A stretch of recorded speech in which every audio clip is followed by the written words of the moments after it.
Do you think that 50 Cent might be the one man to bring everything down, music industry wise? I mean, because he's been the only one people have been considering, the G, because he don't care.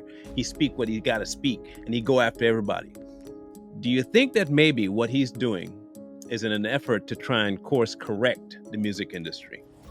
Now, he's been known to go after multiple people, two in particular. Jay-Z, he has a massive feud with, and Puff. Now, we know the whole story behind what Puff's doing, and trust me, 50 Cent is taking care of that with a new film he's coming out, a documentary, Surviving Puff, or Surviving Diddy, I think he calls it. That's a whole other kettle of fish as well as him trying to also show up the fact that Jay-Z ain't all he cut out to be. All right? All the accolades he got, 50 said he got it from his wife. Now, I can believe that. I can 100% believe that, and all his track records prove it. From when he won his Grammy initially to when he won this and when he won that, and then had a massive lull in between, and then boom, he encounters Beyonce, and then the accolades start coming in again. Is Puff and Jay-Z on the hit list for 50? Are those the two head honchos he's trying to wipe out because of their corrupt nature, and thereby reinstating, if there ever was a clean spot to begin with in music, reinstating the good part of music? Now, again, people understand where we stand with this music industry stuff. There really isn't a good portion of it. It's all indoctrination. It's all evil. We get all that.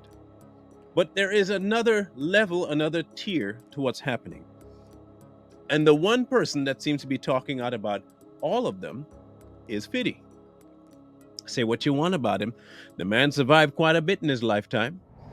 I figured, hey, 9 shots wasn't enough to take him out. And he figured he'd, hey, make his mark now. This documentary he's working on is bringing to light what he says will be many more accusations against, Combs. We'll call him Mr. Combs, out of respect. We'll call him Mr. Combs, because that puffy name is just annoying to me. So he is going to be coming out with his documentary showing how many other people there are that have been wronged by him.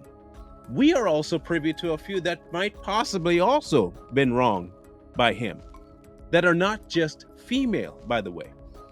There are some that are men that might be coming forward. And we believe 50 knows who they are, hence why he's making this documentary. He's already confirmed that he's doing it. It is going to happen. He's been going after him hard, all over social media. He ain't playing around. He even said, you might as well try to get all your money liquidated before I get to you. Now, to make that kind of a statement, you have to have some really, really incriminating things. So is he going to wait for the courts? Because apparently when the courts are involved, Mr. Combs can just pay it off.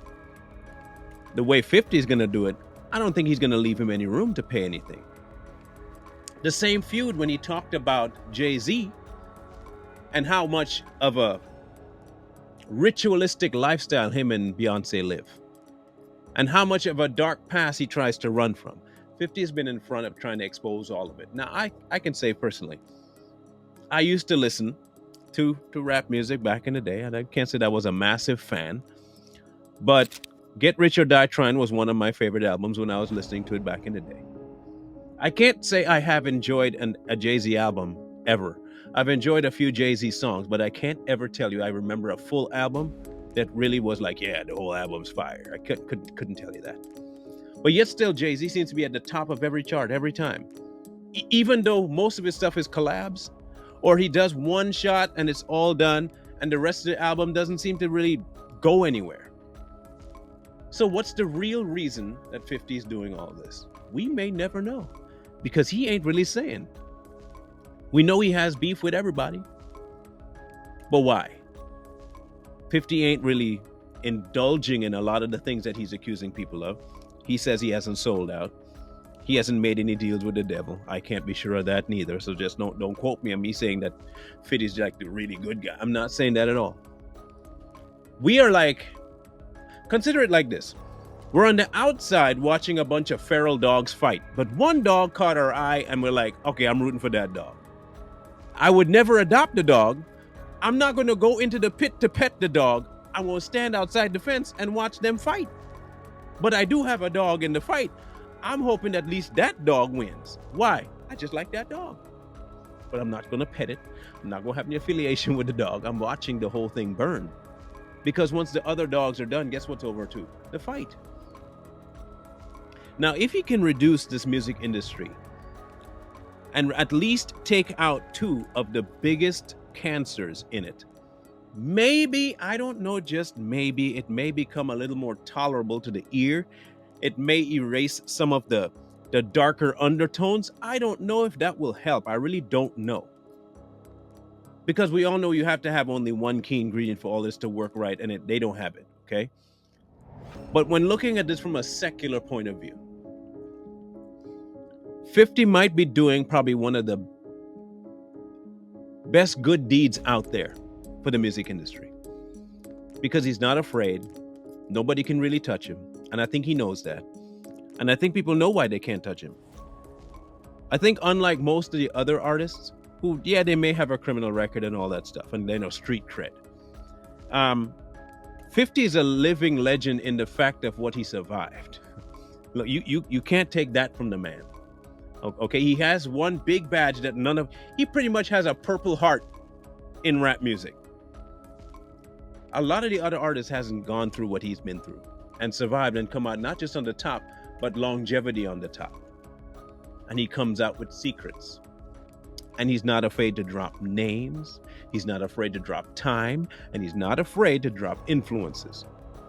So understand that, at least that much on the social side. What it's going to mean for the music industry, don't know. Because, of course, he's still in it. Remember, we talked about who's going to take over at the top of all of this if Puff falls. Will it be Jay-Z? But if Jay-Z falls at the hand of 50, could it? I'm just, hey, conspiracy all day long. I'm just saying it could be him. He could be seeing this, looking at it, thinking, you know what? Those two are in a battle for who's the head. I got dirt on both of them. I could probably kill two birds with one stone if I play this right. Could it be? Could. But he's also not afraid of either outcome because he's still doing his own thing and he does not need the influence that they think they need for him to be happy. That's why he might be the most dangerous person to both of them. We'll see where it goes. And I'm kind of looking forward to this documentary. I'm not going to lie, because if he does put this out and there are more names in there, don't be surprised. Do not be the least bit surprised if what happens then starts to affect things on the street as well as the music industry. It'll be really interesting to see if anybody goes to jail over it. If there are more people that feel free to come forward and are not named in that thing, the gates are going to open wide. And at this point, I'm going to go get my popcorn, get my soda pop. I'm going to recline in my chair. I'm going to turn my TV on. I'm going to kick my feet up and I'm going to watch all the chaos ensue. Because there's nothing better to me than watching the devil's kingdom crumble. I'm not going to lie. That might be like the most enjoyable thing out there. Especially if the devil's kingdom is getting brought down by one of his own. Oh my gosh, bro. Come on. Come on. It's just going to look good. I'm going to enjoy it. And I don't care who's bringing it down as long as it comes down. And if it's 50 at the helm of it, he's going to get a salute. Not a follow, but he's going to get a salute. Thank you for doing something that we've been trying to do for a while now. Even if you're a part of it, you're still helping in what we've wanted. So the rest of it, hearsay, but I'm here for it. And as for my dog in the fight, I'm going to keep throwing some kibbles and bits in there and hopefully that'll entertain him long enough to win this one. So you can call me Team 50 for now. For now. That is until he's exposed himself as one of the do-dirties.